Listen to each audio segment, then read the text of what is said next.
Thanks for tuning into the channel. I'm Nicholas Devine. Today we're going to be talking about the dreaded over-the-top motion. Now there are a lot of videos out there where it shows you how to get drills to help you fix the over-the-top motion, but there's not many videos out there that tell you why you're coming over the top. So in today's video we're going to show you the three main causes as to why you possibly could be coming over the top, and then from there you're going to be able to understand what you're doing and then go away and fix it.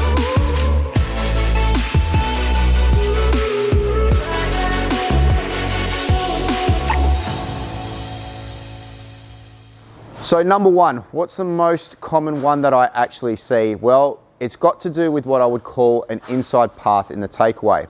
Now, what I commonly see from a lot of students is sometimes they have this impression that we need to get the club coming from the inside. And then what they do in that knowledge is that they really get that club too far inside really early in the backswing, thinking that's going to help them get on the inside on the forward swing. But what this actually does is it causes the lead arm to rise, and then from that position there, they get a lot of cup in the lead wrist, and then voila, we start that over the top motion. Now, why do they start that over the top motion? Well, they know they've got a lot of open club face at the top of the swing, and that causes them to swing hard left as they're coming into the golf ball. So cause number one, actually look at your takeaway. Make sure that you're not getting the club too far inside, and we're talking about the club head, too far inside too early in the backswing. That cause there causes the fault of the lead arm to rise really early, or really late in the swing I should say, and cause you to come over the top. The second most common one that I see is not understanding body pivots well in the downswing.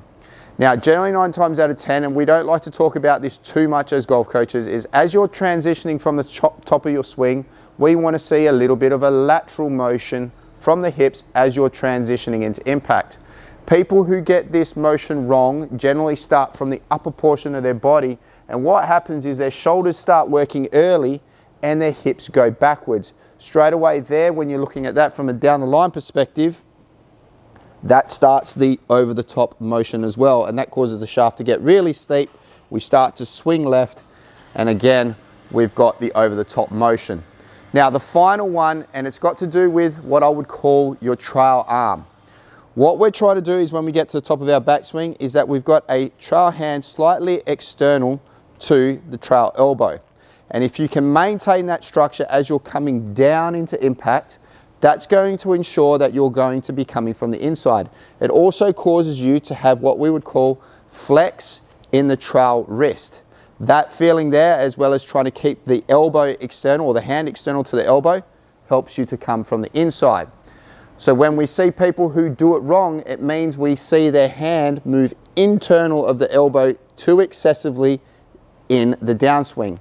Now when you're looking at this from a face-on perspective, if you've got your trail elbow staying, or your trail hand staying external to the trail elbow as you're moving down, you'll see there straight away that you'll be able to see my trail elbow below my lead forearm. If you get it wrong, and you start to get the trail or the trail hand internal of the trail elbow, you'll notice here as I'm coming back down to the golf ball that my trail arm is now higher than my lead arm. And voila, when you look at it from a down the line perspective now, we start to see that over the top motion. So there are three of the biggest causes I see on a week-to-week basis as to why you're coming over the top. Now go and film yourself and watch yourself from down the line or from face on and see which one you are. Once you know which one you are, you're going to be able to implement drills to help fix that problem. So there you go. There you go. 3 of the main causes as to why you're coming over the top. Go check it out and implement that change in your swing.